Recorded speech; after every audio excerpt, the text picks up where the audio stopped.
ठीक है, ये कोडिंग नजर आ रही है। हमने ये कोडिंग यस लिखी, दो आपने टेक्स्ट बॉक्स बनाए हैं, एक नेम का और एक ईमेल का, और देन एक बटन हमने बनाया है सबमिट का। We are tag. अच्छा, अब ये हमारे पास जो है ब्राउजर नजर आ रहा है आपको। Yes sir. Yes sir. अब यहाँ पे अगर मैं नेम की जगह कुछ भी नहीं लिखता और ईमेल की जगह भी कुछ नहीं लिखता तो सबमिट कर देता हूँ, तो यहाँ पे ये आपका डेटा ब्राउजर जो है, अगर आप ब्राउजर को वहां पे ऊपर, यहाँ पे कोई एरर नहीं दे रहा है, ठीक है। जबकि यहाँ पे इसको एरर देना चाहिए कि नेम और ईमेल की जगह कुछ यहाँ पे पहले इंटर करें, उसके बाद ये सबमिट होना चाहिए। ठीक हो गया। अब ये एरर यहाँ पे कैसे आएगा? तो इसके लिए हमारे पास HTML5 जो है वो यूज होती है। तो HTML5 में हमारे पास एक रिक्वायर्ड का यहाँ पे एट्रीब्यूट है जो हम लोगों ने लिखना होता है, ठीक है। यहाँ पे HTML5 में अगर आप देखें तो, यहाँ मैं स्लाइड शेयर करता हूँ आपसे। अब देन हमने यहाँ पे रिक्वायर्ड एट्रीब्यूट्स में क्या होता है, tell the browser to only submit the form if the field in question is filled out. कि अगर तो जो हमारे पास टेक्स्ट बॉक्सेस फिल्ड आउट हैं देन वो जो फॉर्म है वो सबमिट करे, अदरवाइज सबमिट ना करे।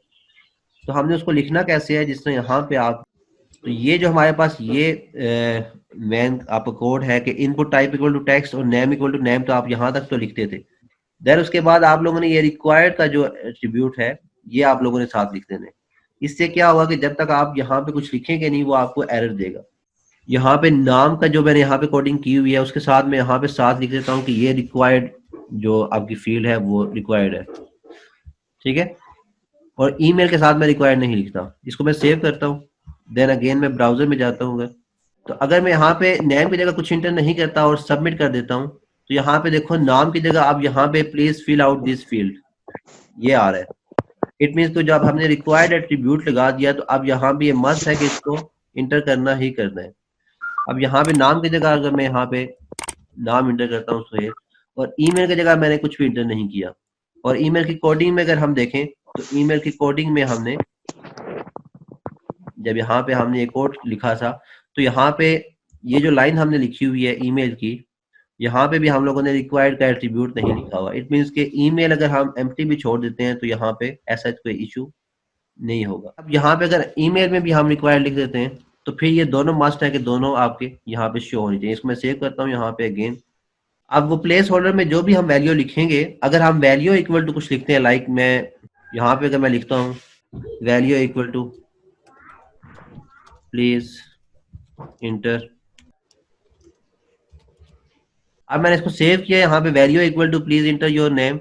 अब मैं जब इसको ब्राउजर में हम शो करते हैं, आपको ये ब्राउजर में शो हो रहा होगा यहाँ पे, लेकिन अब जब यहाँ पे मैं क्लिक करता हूँ नेम पे तो ये आपका एडिट सारा गायब नहीं होता, जबकि ये गायब हो जाना चाहिए। अब ये गायब कैसे होगी? हमने यहाँ पे वैल्यू की जगह अगर यहाँ पे प्लेस होल्डर में लिख देता हूँ, यहाँ पे वैल्यू की जगह यहाँ पे हम अगर प्लेस होल्डर लिख देते हैं PLACHOLDER, ठीक है, प्लेस होल्डर, ठीक है।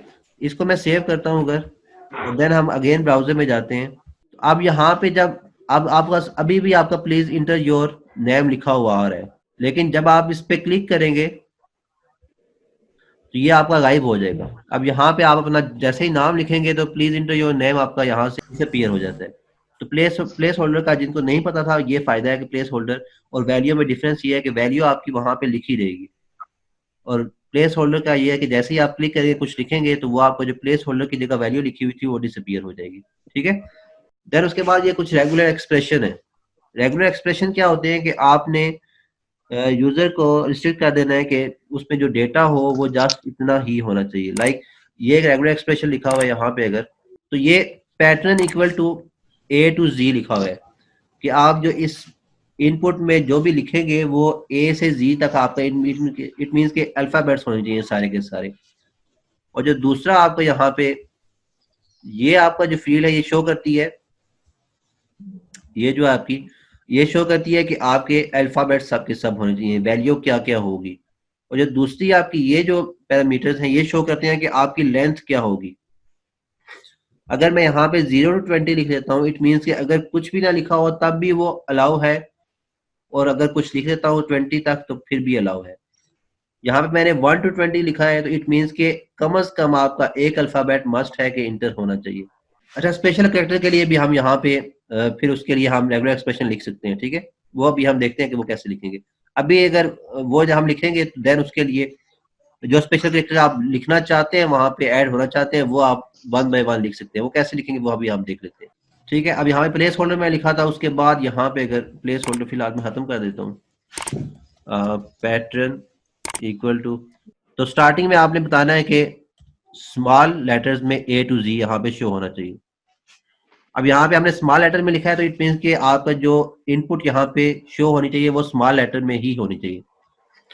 और देन यहाँ पे आपने बताना है कि उसकी जो आपकी लेंथ है वो कितनी होगी। तो यहाँ पे मैं 1 to 5 कर देता हूँ। यहाँ से ईमेल को खत्म करता हूँ, जहाँ हम एक ही स्लाइड को चेक करके देख लेते हैं कि वो शो होती है या नहीं होती। आपको यहाँ पे 1 to 5 में यहाँ पे कोमा होना चाहिए। ठीक है, जो लेंथ आपकी होगी 1 से लेके 5 तक यहाँ पे बीच में कोमा होगा, और यहाँ पे आपके पास A to Z, यहाँ पे आपके पास ये अपर अंडरस्कोर होगा। ठीक है, देन इसको सेव करेंगे आप ब्राउजर में अगर आप शो करते हैं तो अब यहाँ पे अगर, क्योंकि मैंने वहां पे स्मॉल A to Z लिखा हुआ है, तो अगर मैं यहाँ पे 1 2 3 लिख देता हूँ, इसको सबमिट करता हूँ, तो ये आपको please match the requested format, कि जो हमने फॉर्मेट लिखा हुआ है वहां पे वही मैच होना चाहिए। अब यहाँ पे अगर मैं ए कुछ भी ABC लिख देता हूँ, देन अगेन सबमिट करता हूँ, तो अगेन ये कह रहा है कि please match the requested format, क्योंकि हमने कोड में जो शो किया था, यहाँ पे हम कोड में आए थे, तो यहाँ पे हमने कोड में स्मॉल ABC लिखा हुआ था कि स्मॉल ABC शो होना चाहिए। जब हम वहां पे कैपिटल में भी लिखेंगे तब भी वो एरर देगा। ठीक है, अगर यहाँ पे मैं स्मॉल लेटर में इंटर करता हूँ ABC, सबमिट करता हूँ, तो ये ओके कर देते हैं। अगर हम स्लाइड्स में आते हैं, जो पैटर्न हम शो करेंगे यहाँ पे, तो रेगुलर एक्सप्रेशन का हमने ये चीज तो देख ली कि हम अगर ये चीज शो करना चाहते हैं तो इसी तरह अगर हम स्मॉल और कैपिटल दोनों में आना चाहते हैं तो वो कैसे होगा, वो नेक्स्ट अगर हम यहाँ पे आते हैं, देखें यहाँ पे अगर हमने स्मॉल और कैपिटल दोनों को अलाउ करना है तो फिर हम यहाँ पे स्मॉल भी लिखेंगे और साथ ही कैपिटल भी लिख दिया कि स्मॉल भी अलाउ है और कैपिटल भी अलाउ है, और उसकी लेंथ क्या होगी 1 to 20 होगी। ठीक है, तो अब यहाँ पे जस्ट आपका अगर आपने फुल नेम अपना लिखना है तो आप यहाँ पे फुल नेम नहीं लिख सकते, क्योंकि स्मॉल और कैपिटल लेटर्स तो अलाउ है लेकिन स्पेस अलाउ नहीं है यहाँ पे। तो अगर आपने फुल अपना नेम लिखना है तो आपने क्या किया, स्टार्टिंग में स्मॉल और कैपिटल लेटर्स दोनों कह दिए, देन उसके बाद उस फर्स्ट नेम की आपकी लेंथ क्या होगी वो आपने बताई। उसके बाद आप यहाँ पे नेक्स्ट में यहाँ पे बता रहे हैं कि आपके पास एक स्पेस जो है वो अलाउड है। एक स्पेस से ज्यादा अगर आप स्पेस देंगे तो देन वो आपको इनकरेक्ट कह देगा, वो अलाउ नहीं है। देन उसके बाद अगेन आप कह रहे हैं कि आपके पास A to Z और A to Z स्मॉल में भी और कैपिटल में भी आपके पास कैरेक्टर जो है वो अलाउ है, और देन उसकी लेंथ क्या है वो 1 to 20 होनी चाहिए। ठीक है, इट मीन्स कि आपके जो नेम है उस होल नेम में आपके पास यहाँ पे जस्ट अल्फाबेट्स जो है वो अलाउ है। ठीक है, कोई आपका डिजिट्स जो है वो नहीं आ सकता। ठीक है, तो इस तरह आप पैटर्न रेगुलर एक्सप्रेशन लगा के आप यूजर को रिस्ट्रिक्ट कर सकते हैं कि जस्ट जो फॉर्म में इंटर हो रहा हो वो क्या चीज होनी चाहिए। अच्छा, देन नेक्स्ट हमारे पास पैटर्न है, इसमें क्या है, अगर आप यहाँ पे स्टार्टिंग में क्या है कि 0 to 9, जो स्टार्टिंग की ब्रैकेट्स है ये शो करती है कि आप यहाँ पे क्या यहाँ पे अलाउ है, तो 0 to 9 आप यहाँ पे लिख सकते हैं। ठीक है, और देन जो नेक्स्ट ये चीज है ये आप बताती है कि उसकी लेंथ कितनी होनी चाहिए। आप 0 to 9 कुछ भी लिख सकते हैं लेकिन उसकी लेंथ जस्ट 2 होनी चाहिए। तो 2 डिजिट इंटर करने के बाद आपने एक यहाँ पे अंडरस्कोर यहाँ पे इंटर करनी है, देन उसके बाद अगेन आपका 0 to 9, और देन अगेन आपकी यहाँ पे लेंथ जो है वो 2 होगी। इसी तरह अगेन 0 to 9 ही आप इंटर कर सकते हैं, उसकी लेंथ क्या होगी 4 होगी। ठीक हो गया, तो अगर कोई सिंबल स्पेसिफिक सिंबल आप लोगों ने शो करना है तो वो आप इस तरह जिस तरह यहाँ पे शो हुआ है इस तरह भी शो करवा सकते हैं। ये यहाँ पे ये जो है आपका, अगर लेट्स सपोज आप कहते हैं कि आपने 0 to 9 सारे के सारे डिजिट शो नहीं करने, आप चाहते हैं कि जस्ट 1 to 5 डिजिट जो है यूजर इंटर कर सकता है, उसके अलावा इंटर नहीं कर सकता, तो आप लोग इस जगह पे यहाँ पे जो 0 to 9 लिखा हुआ है आप यहाँ पे 1 to 5 लिख देंगे कि 1 से लेके 5 तक जो रेंज है आपकी जस्ट वही डिजिट इंटर होने चाहिए, इसके अलावा कोई इंटर नहीं होना चाहिए। देन दूसरी जगह पे यहाँ पे आप लेंथ शो करते हैं। ठीक है, ये चीजें आप लोगों को 2-3 दफा बता चुका हूँ, ये क्लियर होगी। बाकी आप जितनी प्रैक्टिस करते रहेंगे साथ साथ क्लियर होती रहेगी। अच्छा, उसके बाद आपने अगर किसी जिस तरह आपने देखा होगा कि किसी वेबसाइट पे आप जाते हैं तो वहां पे कुछ फॉर्म में कोई डेटा इंटर है लेकिन वो डिसेबल है, ठीक है, उसको आप वहां पे कुछ इंटर नहीं कर सकते। तो आपने वहां पे क्या, इनपुट आपने लिखी, वहां पे कुछ टेक्स्ट लिखा, और देन वहां पे आप लोग जिस तरह यहाँ पे डिसेबल लिखा हुआ है, आप यहाँ पे साथ डिसेबल लिख सकते हैं।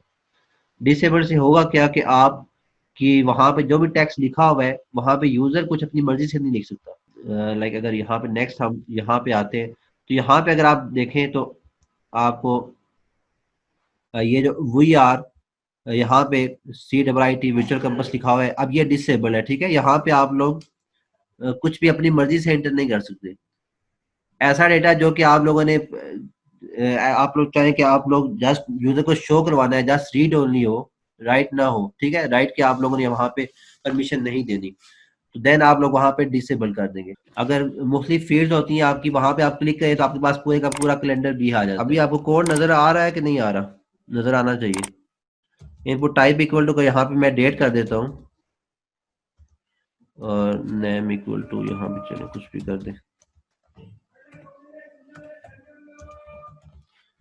आपके पास यहाँ पे डेट आप लोग इंटर कर सकते हैं वन बाय वन, कि आपने कौन सी डेट इंटर करनी है। ठीक है, आपके पास ये पूरे का पूरा कैलेंडर आ रहा है। यहाँ से आप कैलेंडर को अगर यहाँ पे क्लिक करते हैं तो आपके पास डेट सामने शो हो जाएगी। ठीक है, अगर आप कोई कलर यूज करना चाहते हैं तो आप वो कलर भी देख सकते हैं कि कलर आपने कौन सा यूज करना है। या लाइक अगर यहाँ पे मैं कोड लिखता हूँ, input type equal to colour, तो अब आपके पास एक कलर की ऑप्शन आएगी कि अगर आपने कलर सिलेक्ट करना है तो वहां से आप लोग कलर सिलेक्ट कर सकते हैं। ठीक है, अब ये आपके पास एक कलर का ऑप्शन आ रही है, यहाँ से आप कोई भी कलर सिलेक्ट कर सकते हैं। ठीक है, आपने रेड सेलेक्ट किया या ब्लू सेलेक्ट किया, ओके करेंगे तो आपके पास यहाँ पे ब्लू कलर का ऑप्शन आ जाएगी। सबमिट करेंगे इसको, जो भी आपके पास यहाँ पे बाकी रिक्वायर्ड फील्ड्स है वो आप यहाँ पे शो कर सकते हैं। ठीक है, तो ये आपके HTML5 के कुछ एट्रीब्यूट्स थे।